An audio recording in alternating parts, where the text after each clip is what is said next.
next segment, we will be hearing from 4 leaders who have done exactly just that and made a big impact to Singapore's tech sector.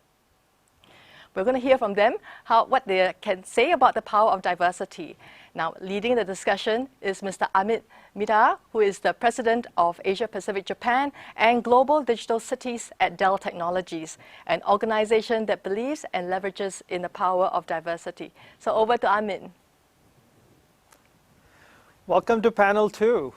This is where we're going to talk to leaders and talk about the power of diversity. But I want to start and kick it off by saying thank you to IMDA, Singapore Computer Society, SG100, members of the industry participating in today's event and supporting this event, and my fellow panelists. So today I also wanted to say thank you to Lee Chuan Hong, Jane Lim, Harvey Lau, and the Chong Yok Sin. And it's great to have the support that we have for SG100 and for everything we're doing in Singapore. Now, I want to start by introducing panelists in a minute, but it would be remiss before, unless I kick it off in a way that suggests what's really happening in the industry. I hope you're all keeping healthy and safe wherever you are watching from. I think it's very important that in this time as leaders, we can lead with hope and optimism as well.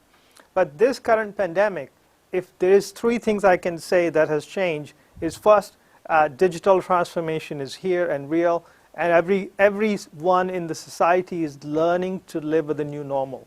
And that increases the importance of tech exponentially. And I think this couldn't be a better time to be talking about women in tech, and I think that's fantastic to see. So that's the first point. Second, recovery is going to be uneven. It won't be that many people are now starting to say it's not about you versus we, it's really K.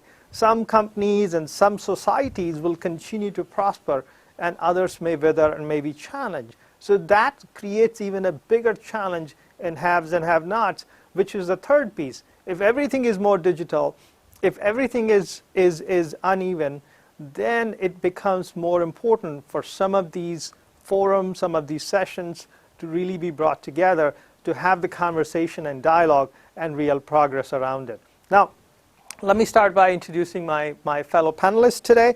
So Wai Meng Kong, he's the CEO of Keppel Data Centers, chairman of SG Tech, chairman of ITSC Green IT Technical Committee, Technology and Strategy Committee, Mount Evelina H Task Force BCA IMDA Green Mark for DC.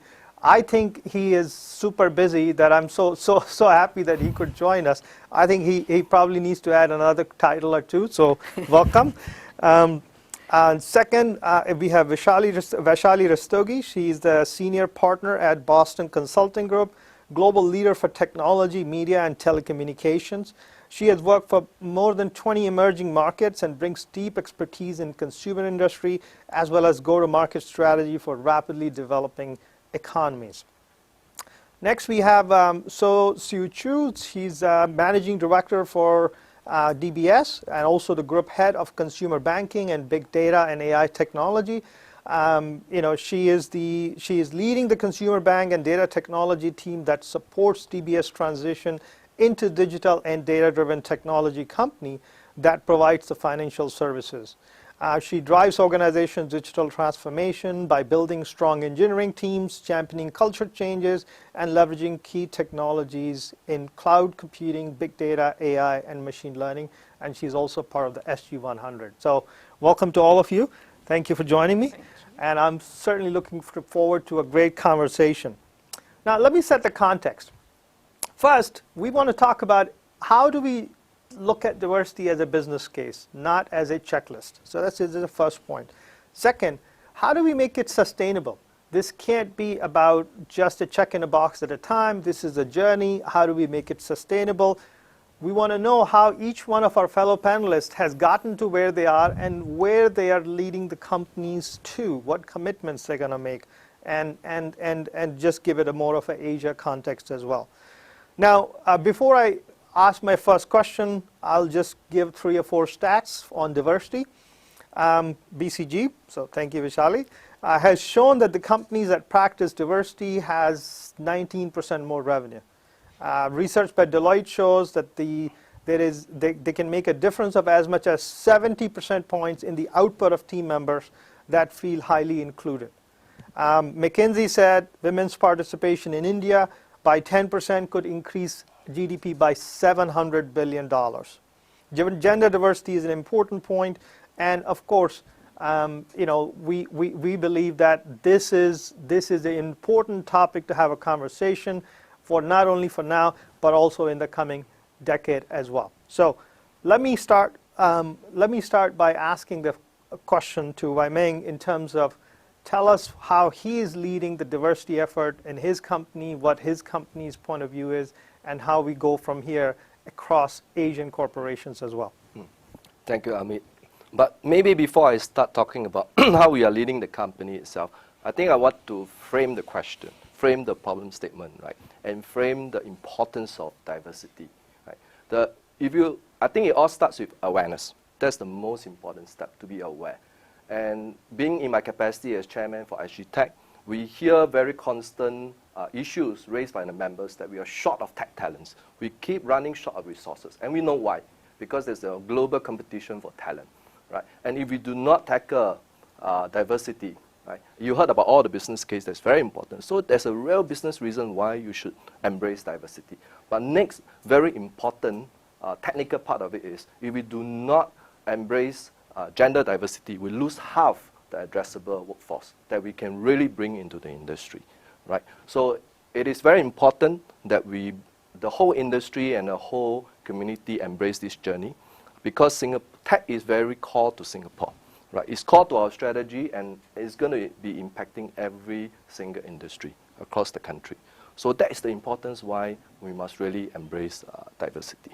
Now, this is a big cultural and mindset change for any organization, including Kappa. Now, Kappa Group across, we have 40% women as head of departments. So we thought we are doing pretty well. But if you look down into the more technical streams, really there's still, the balance and mix is still not hitting the 40%. So there's a lot of potential for us to really tap into the gender diversity pool of workers. Now, in order to have this big change, basically, we believe you need to encourage, you need to embrace, and you need to enforce too, right? You have to combine all these actions, and you have to put money behind what you say, how to get it done, right? So recently, I just sent my whole leadership team for subconscious bias training. I think is to really embrace diversity, not just gender, it's race, religion, nationality. I think it's very important to understand our subconscious bias, to really enable our hiring managers to understand what is the challenge. Now, if you go and ask any man, you heard from the last panel discussion that they want to step up and do something, but they just do not know how. So I think the enablement, the training itself is very critical. Of course, the enforce, you can set KPI, succession planning, targets and such. Yeah. So just on that point on unconscious bias or subconscious bias, if you want to learn more about it, at every level of promotion, as much as 70% ratio comes in on a female versus male. So if you go 3 or 4 levels up, you basically have 20 executives for 100 male executives. And that's kind of is through multiple layers, this unconscious bias that works through. It doesn't mean the person is bad. It only means that this is unconscious, and that has to be talked about. That's why these sessions like this is very, very important. Now, let me bring to Vishali. Now, you said there was a time when you were the only one in the room, and sometimes still is the case. Tell us how you are changing the culture in the company, where this is seen as a strength and this is seen as a way to improve business results. Absolutely. So, Amit, I won't talk about the statistics that you just talked about, which states why women can make a real difference on any dimension for a company. Revenue, profitability, innovation. We've done huge research as BCG that shows it. So I think the statistics is not what we need anymore. I think we need action, and action really starts from, in my view, from the top. And if the top leadership is not really committed to it, and I don't mean just setting goals, because goals is in my mind just the starting point. Of course, goals are important, and then against those goals we need what I call structural programs that help women at every moment of truth. And when I say that, I mean it is, of course, not just in the corporate. It starts at tertiary education, and Siren Lee talked about that, our previous panelist. But within the corporation, encouraging women to apply to what I call more tech-oriented jobs. So in my vertical that I lead, which is technology, media, and telecommunications, encouraging women that this is not just for the men. It's equally important to have women there and successful women there. And then to make sure that your policies and actions support it, meaning how is your recruitment slate looking? How's your lateral recruitment slate looking? Are you asking for a gender-balanced promotion slate? What are you showing on your leadership team? And then as women go through their careers, how do you retain them? Meaning structural policies that the corporation provides, but you as a leader, how do you make sure that you provide that environment where women feel engaged and empowered and that they will succeed and that they can really create their own path? So what do I mean by that? We found at BCG, just to give you one example, and there's reams of literature written on it, which is, women sometimes focus on what they don't know or cannot do well, right? And there's no harder taskmaster than the women themselves. So we decided we're going to focus on strength-based development. Use the strengths to then coach women on perhaps the one or two things they need to do differently. And that's a complete change, but how you implement it is also matters versus just putting the policy. So in my mind, there's a role for the corporate, but equally important, there's a role for every leader and every person in the organization to bring about this change. Great. Thank you. Siu, you are a part of SG100, so congratulations. Thank you.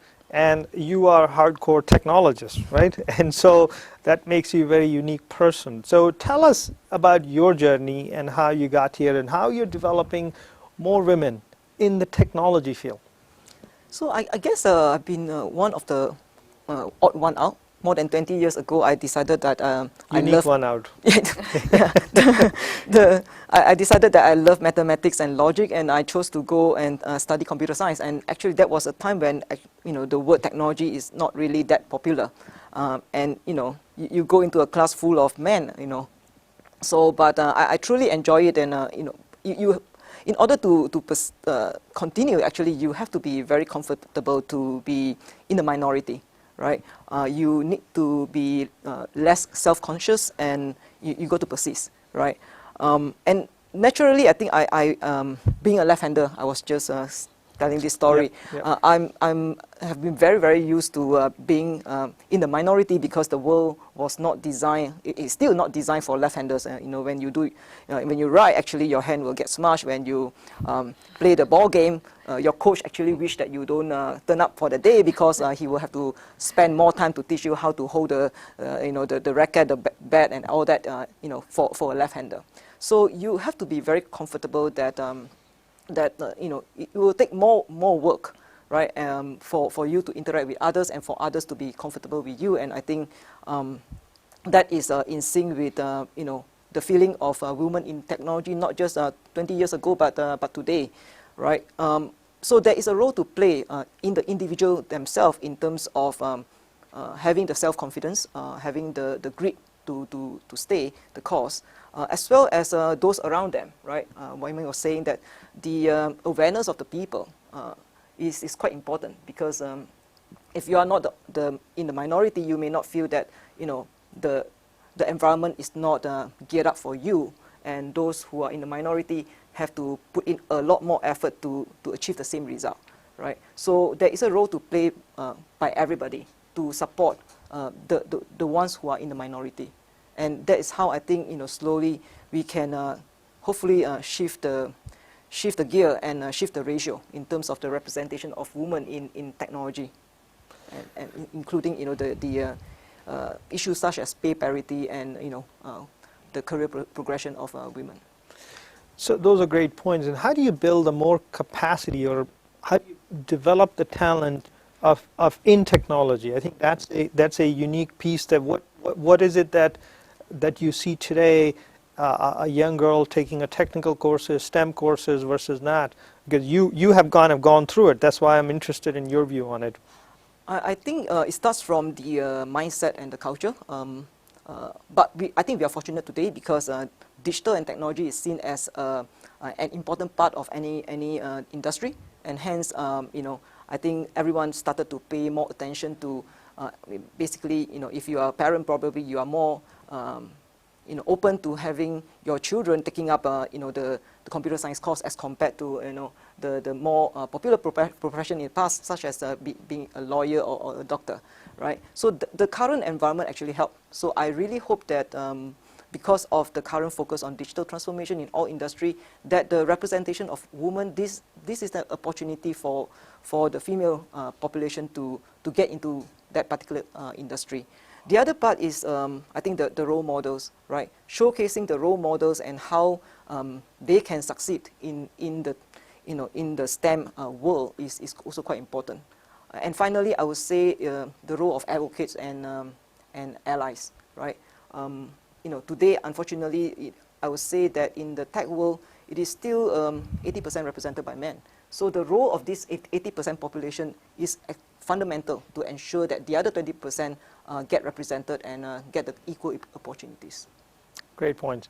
So, Wai Meng, you talked about bias. Tell us, and now just external context, there's a lot more talk about sustainability and resilience of the organization. Yes. As you know, diverse organizations are more resilient and are seen to be producing better results, as I mentioned earlier. So how are you, in your role, in your leadership capacity, how are you helping, help us, people recognize the unconscious bias, subconscious bias, as you mentioned, and also build a more resilient system within your organization and outside? So that is, I would say I'm a beginner in this still. I'm still learning. I think the subconscious bias, really, organizations need to really put money behind for the training, right? So it's not something we can overcome overnight. I can just tell you, close your eyes, visualize a pilot, visualize a doctor, visualize a nurse. The gender will come out, quite sure, right? 90% poll, because of our own subconscious bias.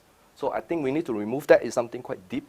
So it's really, training, helping the individual, including men, especially very important, to understand what is this bias about, and enabling them to really understand how to do. Now, very simple, just put it this way. Uma, in the previous panel, mentioned about advertisement, that a woman will have to check all the boxes before she goes for the job. Whereas for a man, men are typically, male ego, we are higher, we always think we are better than what we really are. So we go for the job, despite the fact it's only 50% check. Now, back to the recruitment cycle itself. It's very important if a train manager understands they want a pipeline of a woman to apply for the job. The way you write your job description is very important. You do not put, you have to, and a long list of it. You, good to have, and the basic criteria. I think it helps, but just by doing that little thing. So that's why I say enabling the training and the hiring manager, right, to be able to achieve that is very important. And to me, I really feel, like what Vaishali was mentioning, it has to be an intended, methodical process. And I really believe the employee life cycle is very important, right? And the employee life cycle starts upstream. Right? You mentioned about tertiary and I think pre-tertiary itself. Personally, I think even early childhood promotion is important. Look at the toys that the girl and the boy is playing. Yeah, Vaishali, we have this debate, right? So is it good enough? In the medium term, I think going after the pre-tertiary and tertiary will give us that supply. However, I really think if you're serious about it as a country, we should go upstream all the way to early childhood.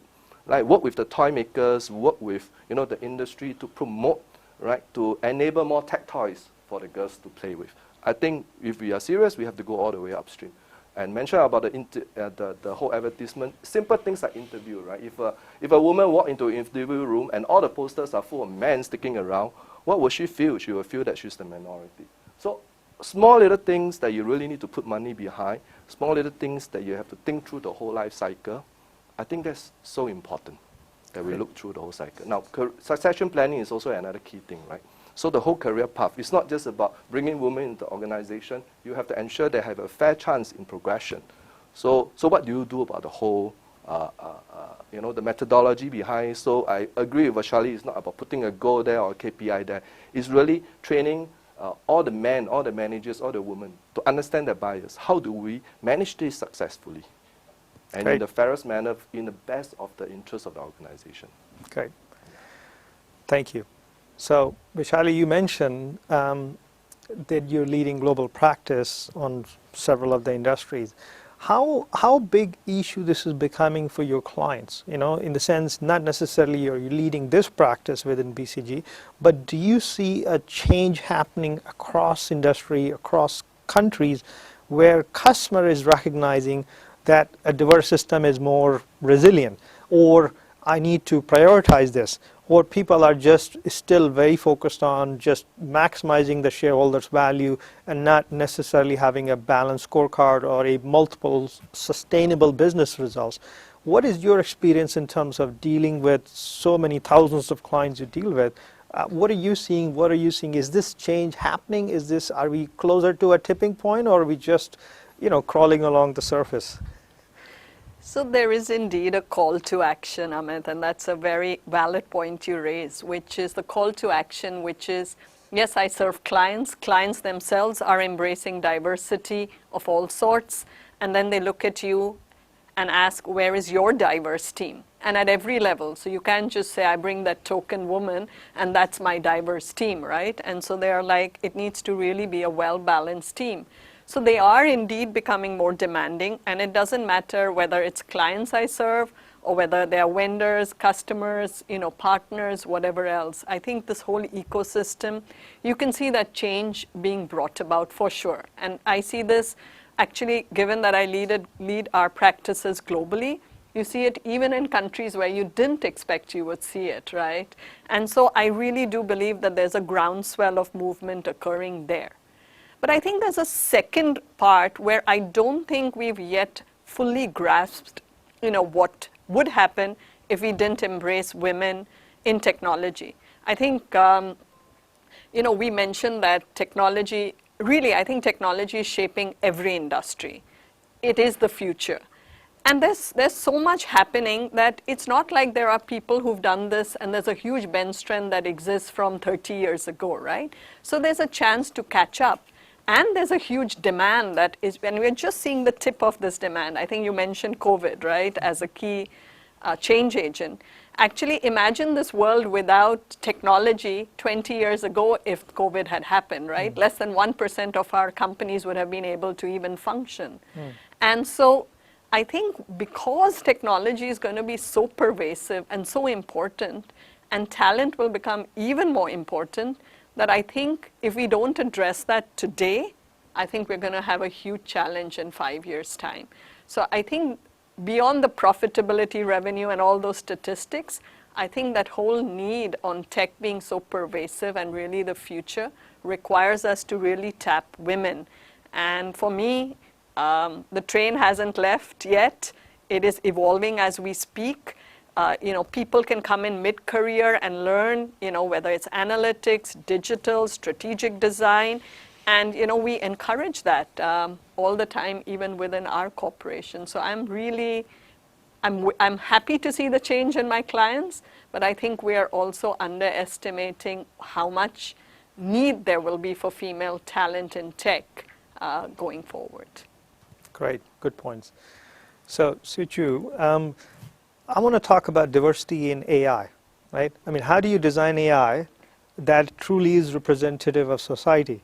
And how do we make sure that in whether it's banking, whether it's a digital assistant, or whether it's about loan application, doesn't matter where it is, right? How do we design AI? If more and more systems are going to be powered by AI in the coming times, how do we make sure that the design element of AI includes the representation part that we're discussing here as well?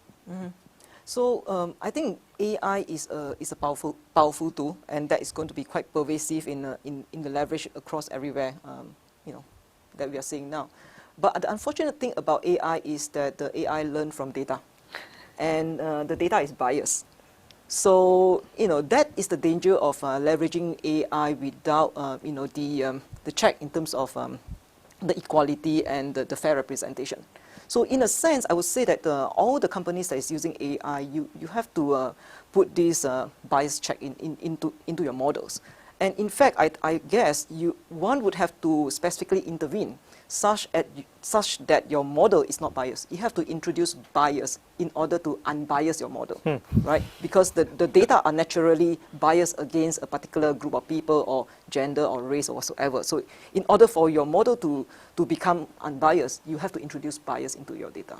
So that I think is quite crucial. And the great thing is that I think a lot of legislation is now mandating this practice, and I hope this will ensure that the women and the underrepresented group of people will get a better deal going forward. Got it. Have you been successful in introducing bias and coming out with an unbiased system on the other side? I think we try, and actually we try to use a lot of framework in what we build at DBS to ensure that our decision making, whether it's the provision of loan and so on and so forth, are unbiased. Got it. Thank you. So Wai Ming, I read a stat that in 2030, the kind of skills the job will require, today, those 80% of those skills are not even being taught in school or colleges. That means the big change is still coming in terms of the skill requirements, right? So we may have seen only the first inning of tech or digital societies. There's even so much more to come. How do you build a education curriculum? How do you build a capacity from grounds up, from school up, as you said, let's go upstream, right? How do we do that? So not only people are ready for a shortfall that we see today, but even a bigger shortfall that we are going to see come 2030.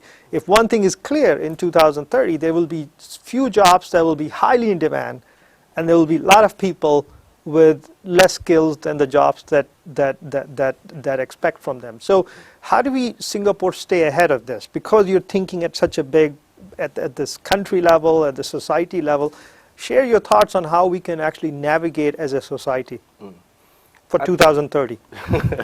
Well, that's a billion-dollar question, but as the tech industry, I think, and all I got you trapped here, so we have all the time. Yeah.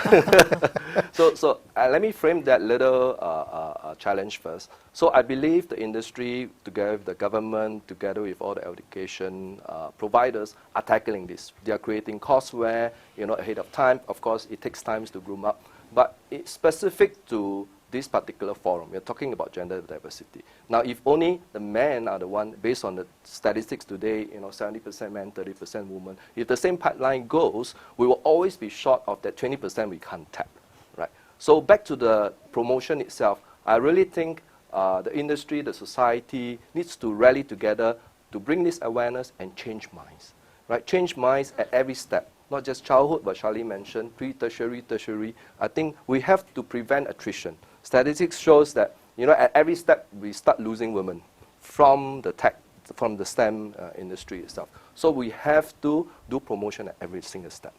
That's where I think it's important. So it's not just about women advocating about it. I think the industry, together with, the government, need to stand up and rally together and do this big promotion. Now, it was very interesting when I read an article by Grace that she published last year, that the parents themselves are stopping their daughters from going after STEM faculties. So I think that's another part we need to rally against too. How do we change those minds? Right? And it's important. And these SG100 women, I think they are really the advocates and the role models. I think we have a big opportunity to really put a systemic program, campaign in place, right, to really sell the whole idea that women needs to come into the tech industry. Great. Yeah. Thank you. So Vishali, what was your early influence in helping you become who you are today, and how are you, paying it forward? So Amit, I think I'll join in being I guess instead of odd one, I'll say an unconventional, one of the unconventionals. So when I joined, I was actually the only woman. So that was quite an interesting concept, because while I had been a minority in a lot of my, MBA colleges and so on, being the only one was just a little bit disconcerting. Of course, we've moved quite ahead. But I think it taught me a lot of resilience, and it taught me the power of self-belief as well. And I think what I realized then is that yes, I mean, everyone can experience that and go through that themselves and, you know, and perhaps emerge out stronger. But I really believe that if we can act as a multiplier effect, if we can tell everyone that they can, if they see all of us and many, many others that are in the audience make a difference, they too can do that. And it was not just when I joined. Actually, in Singapore, when I said I wanted to do not finance or energy, but when I wanted to do technology, media, and telecommunications, people said, technology, you need to be in the US if you're in the consulting industry, not in Singapore. And so I would also say, rewrite the rules, you know, create your own pathway. If you really believe it, there are enough people in this ecosystem that's out there and willing to help, right? It may not exist formally in your organization, but it does exist in the ecosystem. And in this virtual and interconnected world, I think you can find many mentors outside. So, you know, all my life I've made unconventional choices. So I hope that, you know, the women out there as well see that, you know, they can rewrite the rules. Well, there you go. Unconventional choices pays back handsomely, you know, so that's wonderful. So, Sichu, coming to you, I think I will repeat the same question. What were the role models in your life that made you be, let's call it your words, odd one out and be comfortable with it, right? Because it's also the courage. You mentioned about grit as well. What was it that you actually said, it's okay to be different, right? And it's okay for me to be myself. And whatever that worked, how are you paying it forward for the next generation and folks beyond yourself? I think my role model is my dad, actually. He really, you know, basically created something out of nothing. So in the scarce environment, and when you are not represented, you have to be feeling very, very comfortable. And you know, I would say that the role of parent is extremely important to ensure that, you know, your children are there to pursue their passion. And my parents has been very, very supportive in terms of what I wanted to do. What they care about was do what you are passionate about and after that, regardless of what that is. And you know, I think the role of parent that naturally will have a great influence to the success of the children. Yeah, so this actually brings up a very good point. The role of parents in their daughters' mindset and the daughter's ability to be in the tech industry as well. So I have a daughter, and I firmly believe that both moms and dad, particularly moms, also play a very big role in terms of how a girl child looks at different things which may be either unconventional or which may be helping them be comfortable in their skin, no matter what they desire or no matter what they look forward to. So that was the formal session for the questions that I had. I know lots of you have submitted so many questions, and I'm going to switch over to audience question here. And of course, if we don't get to your question, please know that we all are active in LinkedIn, and we will love to hear from you. And we'll also distribute some of the commentary and the questions and pictures from here onto our LinkedIn accounts as well. But let me start some questions. So let's see if I can read them well. So first question, what are some of the concrete action policies that companies have successfully implemented to facilitate not only hiring, but also retention of women through the ranks? So, you know, I will kick it off, just to kick it off. So we realized we had to do, you know, men has to be part of the inclusive culture. So we launched a program called MARC, Many Advocating for Real Change. We also launched a leadership development accelerator program, because we said we're not going to give up meritocracy, but we have to create capacity. Global Diversity Council, which ensures that we kind of involve every business leader like myself into this. I'm a part of that global member. And finally, we made an external declaration saying by 2030, 50% of our workforce will be female, 40% of our managers will be females. So We also made the similar remarks about the similar goals for the Hispanic and the African Americans as well. So it's important to declare your goals, and then the whole company starts to work behind it. But I'll pose the same question to my fellow panelists as well. So whoever wants to take that question, let's keep the question to a minute answers, and then so that way we can cover more questions. So I can share one example. At the DBS, we have been using hackathon as a means of hiring diverse technologies into our team. So last year, actually, we decided to pivot towards the female representation. We launched the Hack to Hire Her, and and partnering with various communities that are focusing on championing the gender agenda in terms of our outreach. And the result was fantastic, actually. We have a 5-fold increase in number of offers going out to the female. So these are some of the concrete action I think companies can do by broadening your outreach to those populations. If I just build on what you said, actually in our minds, broadening the outreach is a key outcome. You can set whatever goal you want. If you fish in that same pond, you're never going to get there, right? So to your point, we go beyond MBA engineering. We actually open it up to anybody who wants to come. That's one. And we actively go to those places as well and communicate.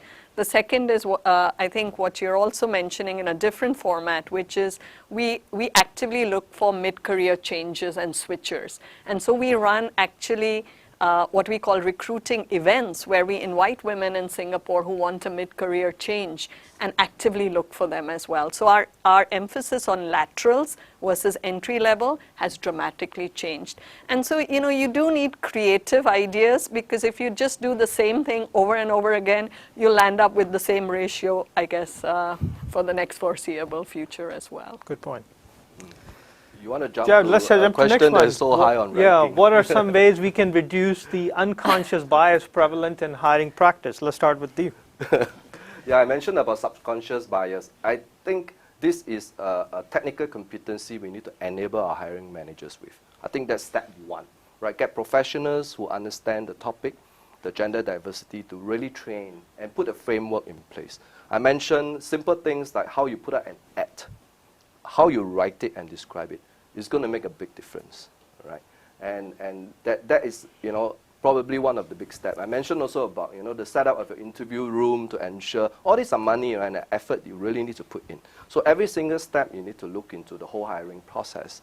I mean, these are two small little tips I can give that you will see good results almost immediately. But of course, there's much more things to do. How do you screen the resume? How do you ensure the hiring manager during the interview process knows what to ask and what not to ask, right? Yep. Yeah. So it could lead even to, a related topic is succession planning and career planning itself. Sometimes men are trained to stay away from taboo topics about your family, your kids, your pregnancy. I think it is something we reach a point that we need to be professionally asking such questions, and what the woman wants and how, she wants to deal with it. For example, right? So if a woman is pregnant, you make an assumption out of goodwill that you put her out of some, difficult and intense work, but somehow you may have accidentally sidelined a good performer, right? And then the next chance of promotion, she may have missed it. So out of a very good intention, end up with bad unintended consequences. So such are things that you really need to enable our hiring managers and our managers to be trained in. Got it. I think that's step one most important. Perfect. Anything, other thoughts? I think having a gender neutral job description is one of the key start, and the balanced representation in terms of the hiring panel will be another one.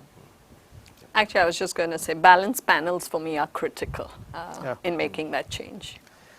Yeah, and for me, I think the bias you can't remove. I think what you have to say is make it more conscious. See, at the end of the day, unconscious bias, it's not like the people are bad or somehow they want to discriminate against someone. The problem is it's unconscious. So you think I'm a good person, I make a decision balanced, but somehow it's unconscious. So going through programs, whether manager training or others, I talked about Mark, you actually make it conscious. So then people say, I now know that when I make a decision, this is my bias, or this I tend to be. Second piece I would also say is making an important decision. Talk to a few people. See how many women are you coaching. If you're not coaching any women, you probably don't have a perspective that is different than yours. And so having a different point of view as well as a engagement with women development and growth will give us a lot more view on what our biases are. Okay, let's take another one. What is one thing that you as a woman do or behave to be more visible among the male colleagues or to be taken more seriously? So I guess that's a question for both of you. I'm staying out of this. To me, I don't think you have to behave differently. You should be comfortable being who you are, and yeah, to represent yourself. Be authentic. You should not think that you need to be somebody else, because you will not be performing your best if you try to be somebody that some other people want you to be. I can't agree more. I do think you need to be yourself, because if you're not yourself, you'll just fool a few people for a bit, but then it catches up, right? And then the only other thing I would say is perhaps do ask for what you want. I sometimes feel that maybe the only thing that I would say I perhaps have learned to do differently is learn to ask and learn to say, this is what I'd like to do, versus wait to be asked myself. So that would just be one advice that I would give to the women in the audience. No, that was a great point, and I think this piece, I think I would put another question earlier, which was around the parents and the daughter, which I think flipped up. So I don't know where the question went, but we'll come to that. But I would ask this question that for your daughters, your nieces, the next generation female or young girls, what will you tell them today in one or two sentences for how they should be thinking what's ahead for them? I can start. I think the current generation of the women are much luckier than those who comes before us, because I think the world is emphasizing a lot in terms of experience, and I feel that as women we are naturally more have a higher strength in terms of being able to be more empathetic and creating better products with a better experience. So there is a lot of opportunities out there for the female population to actually be more successful than the generation before. I would just say that would be, if my daughter said that, I'd say fantastic. The world's your oyster, and by the way, I think everyone can be successful provided they have a passion. So if you have a passion in tech, go for it. Well, I will tell my niece or my daughter. I don't have a daughter, too bad. I have two sons. But I will tell my niece and tell any little girl that tech is cool, tech is fun, and wherever you go, the world will be tech. Right? You need to be tech enabled. So if you go into the tech field, it's the right field to go into. And so what I would say to my daughter, I do have a 16-year-old. I would say that being authentic and true to yourself is the first and important point. Life is a long road ahead, and what looks hot today in terms of tech or AI, tomorrow it will change. Now new biological system will come, chemical system will. The society change is the constant. You're gonna have to deal with the change. So how you can prepare yourself to not only be relevant for today, but also become relevant for tomorrow and be true to yourself, purposeful, but there's no shortcut to working hard. So that's what I would say. There is no shortcut to saying, hey, it's somehow I have a silver bullet. No, this life is gonna be messy, muddy, rewarding, fun, but you have to approach it that way, and it's gonna require constant growth and development. You have to accept that. That's what I would say. Okay, another question. What's your initiative to engage your female employees to keep this kind of conversation at your respective workplace? So it's a engagement of work. That's kind of what the topic is. I'll pass it to whoever wants to take it. So we've started, I guess, a lot of forums. So the first we said is for the senior women. What we've started is commercial mentorship. So we pair them up, actually not with women alone, with men as well, We've also started groups of women coming together to just share experiences in Singapore, but also across Southeast Asia. And so, you know, in my mind, as I guess this was a philosophy of the US football team or soccer team, women's soccer team, we play for each other. And that for me really brings it to life. And as long as we all know we play for each other, I think these conversations can be really fruitful as well. For us, this year we launched a project called Equalite, actually, along the lines of the slogan of this year's International Women's Day, Each for Equal. And the purpose of this project is actually to recruit allies and advocate across the whole bank, to ensure that the gender diversity agenda is broad-based. And the purpose of the ally is actually to encourage people to step forward, to do something big or small, to be able to move the gender representation at the bank. So that is one of the projects that we have started this year. Okay. Well, I'd like to just enhance what Vaishali just mentioned. I think focus, mentoring group are very important. It's one of the ways that you keep the conversation going. And it's important that the men are involved too, not just women itself. Yeah. Totally. I think from my perspective, from Dell perspective, you know, we have a community program where women community is built not only within the company but across multiple sectors as well. Many other MNCs have joined. We have to do a better job in engaging with more Asian corporations. So I'll take that as well. But I think the engagement is the first part. Conversation is important, but the capacity built out, like I mentioned about leadership development program, you know, ability to have command skills so you can raise hand to ask, like Vaishali was talking about earlier, is very, very important as well.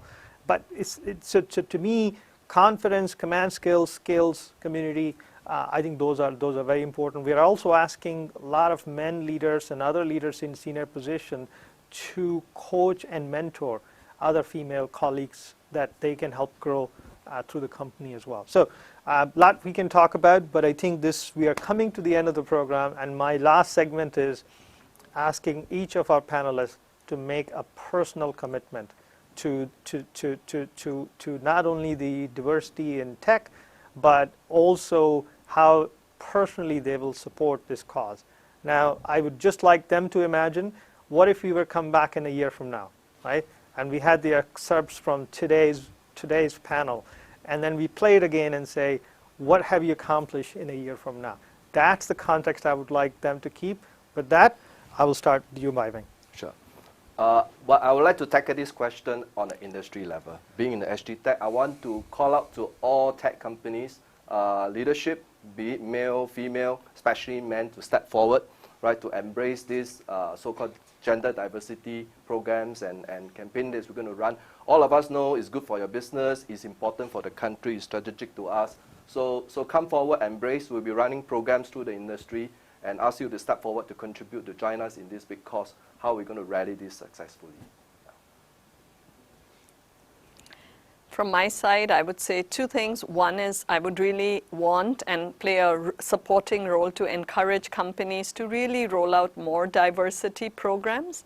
And from my perspective, personally, I would like to see just at least a 10% increase of the number of women I have in my TMT team as well. Within 1 year? Well, at least if I start at 10, maybe I'll get to 5. But I believe that I'd rather set the goal high and fail than to set the goal low and exceed. Agree. So for me, I would like to leverage my work focusing on digital and AI to use those technology to reduce the gender gap. That's the first thing. Second thing, I would like to actually recruit hundreds more allies to help us to move the needle here. And lastly, I'll personally commit a lot more of my time to groom a lot more fearless girls. Great. Well, I think my personal commitment would be, one, we have publicly said that we're going to increase the mix of female in our workforce by more than 10%, going from about 35% to 50%. But it's not something that's 10 years out. It happens every day. And so I want to make sure that how this next year, we're making that at least 10% of that goal happen. And just to give you the math, I think if we just want to make it real, we have to hire significantly larger female population in the coming year than the male. Just so that you know, it's a non-trivial task. So to me, taking this on as a business initiative, making it personal, making it real, cascading through the organization, and being representative is the best thing I can start with. But personally, I would also commit to mentor 2 emerging high potential female leaders within my company, and 3, I will continue to be an advocate at the industry level, speaking at schools, colleges, sessions like this, to make sure that this is heard, you know, wide and far. I think this is the only way we can make this systematic level change. So with that, I hope you all enjoyed the session. I certainly did. I learned a lot. I can't thank my fellow panelists here today to join me. I hope this becomes a community. We can keep in touch with each other. The best way today I can recommend any female leader to be visible, that we talked about, the question was there, is you use LinkedIn. And I'm not trying to give LinkedIn a promo, but I'm just saying the hierarchy of an organization doesn't exist in a LinkedIn. You can use it to connect with anybody, and you can use it to have a conversation that anyone likes to have. And again, of course, that has to be supplemented by not just digital conversation, but also engage with people in person whenever it's appropriate and safe, and build that trust and rapport that can help you longer term and improve your capabilities along the way. You know, so but again, I enjoyed the panel quite a bit. I hope you did too. I hope this becomes a community. I hope we carry on this conversation. With that, have a wonderful day ahead. Have a great weekend, and I look forward to seeing you or having a conversation with you soon. Thank you very much, and goodbye. Bye. Thank you. Thank you. Thank you, Amit, Vaishali, Siu Chu, and Wai Ming. That was really a very thoughtful discussion and had really good questions from our audience.